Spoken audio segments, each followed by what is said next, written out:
The Outsider by Howard Phillips Lovecraft.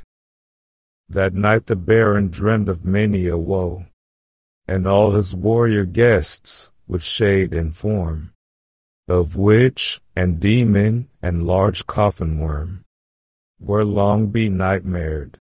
Keats.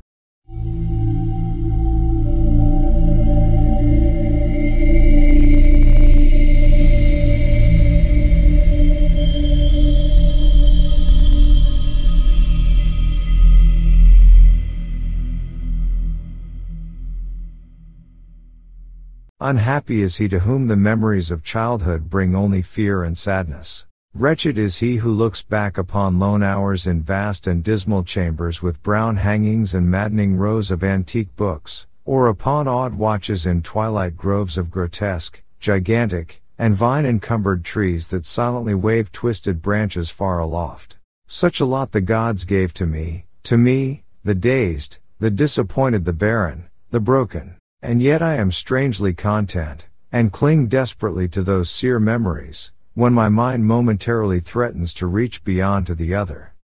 I know not where I was born, save that the castle was infinitely old and infinitely horrible, full of dark passages and having high ceilings where the eye could find only cobwebs and shadows. The stones in the crumbling corridors seemed always hideously damp, and there was an accursed smell everywhere, as of the piled-up corpses of dead generations. It was never light, so that I used sometimes to light candles and gaze steadily at them for relief, nor was there any sun outdoors, since the terrible trees grew high above the topmost accessible tower. There was one black tower which reached above the trees into the unknown outer sky, but that was partly ruined and could not be ascended save by a well-nigh impossible climb up the sheer wall, stone by stone. I must have lived years in this place, but I cannot measure the time. Beings must have cared for my needs, yet I cannot recall any person except myself or anything alive but the noiseless rats and bats and spiders. I think that whoever nursed me must have been shockingly aged, since my first conception of a living person was that of something mockingly like myself, yet distorted, shriveled, and decaying like the castle. To me there was nothing grotesque in the bones and skeletons that strewed some of the stone crypts deep down among the foundations. I fantastically associated these things with everyday events, and thought them more natural than the colored pictures of living beings which I found in many of the moldy books. From such books I learned all that I know. No teacher urged or guided me, and I do not recall hearing any human voice in all those years, not even my own, for although I had read of speech, I had never thought to try to speak aloud. My aspect was a matter equally unthought of, for there were no mirrors in the castle, and I merely regarded myself by instinct as akin to the youthful figures I saw drawn and painted in the books. I felt conscious of youth because I remembered so little. Outside, across the putrid moat and under the dark mute trees, I would often lie and dream for hours about what I read in the books, and would longingly picture myself amidst gay crowds in the sunny world beyond the endless forest. Once I tried to escape from the forest, but as I went farther from the castle the shade grew denser and the air more filled with brooding fear, so that I ran frantically back lest I lose my way in a labyrinth of nighted silence. So through endless twilights I dreamed and waited, though I knew not what I waited for. Then in the shadowy solitude my longing for light grew so frantic that I could rest no more, and I lifted entreating hands to the single black ruined tower that reached above the forest into the unknown outer sky. And at last I resolved to scale that tower, fall though I might, since it were better to glimpse the sky and perish, than to live without ever beholding day.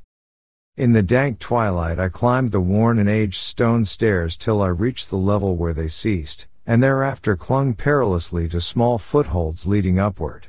Ghastly and terrible was that dead, stairless cylinder of rock, black, ruined, and deserted, and sinister with startled bats whose wings made no noise. But more ghastly and terrible still was the slowness of my progress, for climb as I might, the darkness overhead grew no thinner, and a new chill as of haunted and venerable mold assailed me. I shivered as I wondered why I did not reach the light, and would have looked down had I dared. I fancied that night had come suddenly upon me, and vainly groped with one free hand for a window embrasure, that I might peer out and above, and try to judge the height I had attained. All at once, after an infinity of awesome, sightless crawling up that concave and desperate precipice, I felt my head touch a solid thing, and I knew I must have gained the roof, or at least some kind of floor. In the darkness I raised my free hand and tested the barrier, finding it stone and immovable. Then came a deadly circuit of the tower, clinging to whatever holds the slimy wall could give, till finally my testing hand found the barrier yielding, and I turned upward again, pushing the slab or door with my head as I used both hands in my fearful ascent. There was no light revealed above, and as my hands went higher I knew that my climb was for the nonce ended, since the slab was the trapdoor of an aperture leading to a level stone surface of greater circumference than the lower tower, no doubt the floor of some lofty and capacious observation chamber. I crawled through carefully, and tried to prevent the heavy slab from falling back into place, but failed in the latter attempt. As I lay exhausted on the stone floor I heard the eerie echoes of its fall, but hoped when necessary to pry it open again. Believing I was now at a prodigious height, far above the accursed branches of the wood, I dragged myself up from the floor and fumbled about for windows, that I might look for the first time upon the sky, and the moon and stars of which I had read. But on every hand I was disappointed, since all that I found were vast shelves of marble, bearing odious oblong boxes of disturbing size. More and more I reflected, and wondered what hoary secrets might abide in this high apartment so many eons cut off from the castle below. Then unexpectedly my hands came upon a doorway, where hung a portal of stone, rough with strange chiseling. Trying it, I found it locked, but with a supreme burst of strength I overcame all obstacles and dragged it open inward. As I did so there came to me the purest ecstasy I have ever known, for shining tranquilly through an ornate grating of iron, and down a short stone passageway of steps that ascended from the newly found doorway, was the radiant full moon, which I had never before seen save in dreams and in vague visions I dared not call memories. Fancying now that I had attained the very pinnacle of the castle, I commenced to rush up the few steps beyond the door, but the sudden veiling of the moon by a cloud caused me to stumble, and I felt my way more slowly in the dark. It was still very dark when I reached the grating, which I tried carefully and found unlocked, but which I did not open for fear of falling from the amazing height to which I had climbed. Then the moon came out. Most demoniacal of all shocks is that of the abysmally unexpected and grotesquely unbelievable. Nothing I had before undergone could compare in terror with what I now saw, with the bizarre marvels that sight implied. The sight itself was as simple as it was stupefying, for it was merely this: instead of a dizzying prospect of treetops seen from a lofty eminence, there stretched around me on a level through the grating nothing less than the solid ground, decked and diversified by marble slabs and columns, and overshadowed by an ancient stone church, whose ruined spire gleamed spectrally in the moonlight. Half unconscious, I opened the grating and staggered out upon the white gravel path that stretched away in two directions.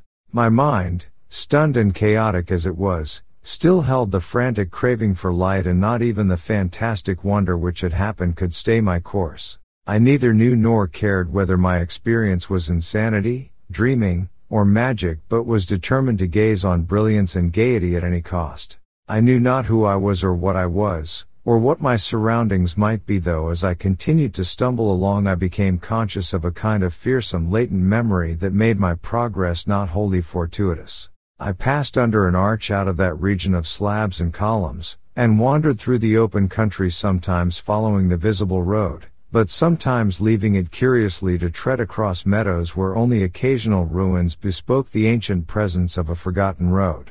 Once I swam across a swift river where crumbling, mossy masonry told of a bridge long vanished. Over 2 hours must have passed before I reached what seemed to be my goal, a venerable ivied castle in a thickly wooded park, maddeningly familiar, yet full of perplexing strangeness to me. I saw that the moat was filled in, and that some of the well-known towers were demolished whilst new wings existed to confuse the beholder.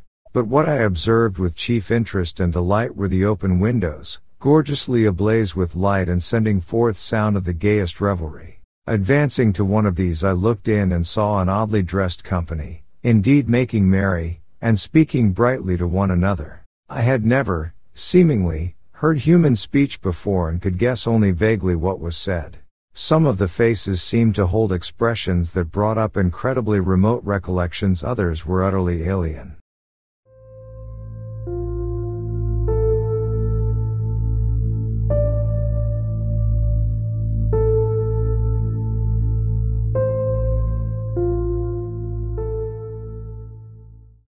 I now stepped through the low window into the brilliantly lighted room, stepping as I did so from my single bright moment of hope to my blackest convulsion of despair and realization.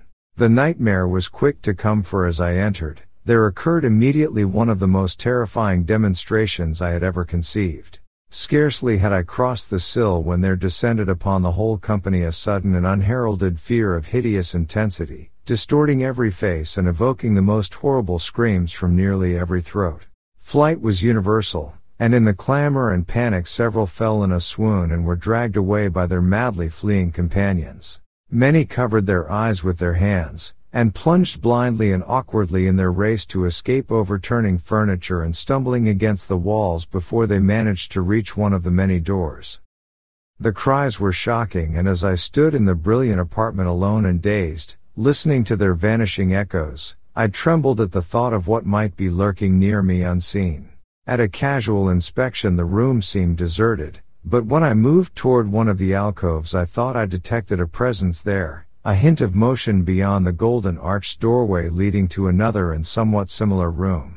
As I approached the arch I began to perceive the presence more clearly, and then, with the first and last sound I ever uttered, a ghastly ululation that revolted me almost as poignantly as its noxious cause, I beheld in full, frightful vividness the inconceivable, indescribable, and unmentionable monstrosity which had by its simple appearance changed a merry company to a herd of delirious fugitives.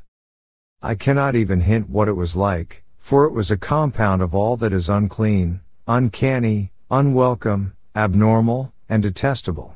It was the ghoulish shade of decay, antiquity, and desolation, the putrid, dripping eidolon of unwholesome revelation, the awful bearing of that which the merciful earth should always hide. God knows it was not of this world, or no longer of this world, yet to my horror I saw in its eaten away and bone-revealing outlines a leering, abhorrent travesty on the human shape, and in its moldy, disintegrating apparel an unspeakable quality that chilled me even more. I was almost paralyzed, but not too much so to make a feeble effort toward flight, a backward stumble which failed to break the spell in which the nameless, voiceless monster held me. My eyes, bewitched by the glassy orbs which stared loathsomely into them, refused to close though they were mercifully blurred, and showed the terrible object but indistinctly after the first shock. I tried to raise my hand to shut out the sight, yet so stunned were my nerves that my arm could not fully obey my will. The attempt, however, was enough to disturb my balance so that I had to stagger forward several steps to avoid falling. As I did so I became suddenly and agonizingly aware of the nearness of the carrion thing, whose hideous hollow breathing I half fancied I could hear. Nearly mad, I found myself yet able to throw out a hand to ward off the fetid apparition which pressed so close when in one cataclysmic second of cosmic nightmarishness and hellish accident. My fingers touched the rotting outstretched paw of the monster beneath the golden arch.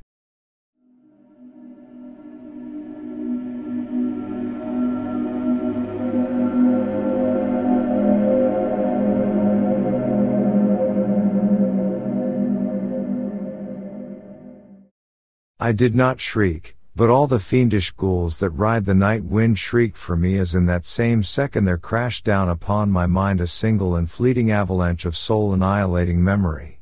I knew in that second all that had been. I remembered beyond the frightful castle and the trees, and recognized the altered edifice in which I now stood. I recognized, most terrible of all, the unholy abomination that stood leering before me as I withdrew my sullied fingers from its own. But in the cosmos there is balm as well as bitterness, and that balm is nepenthe.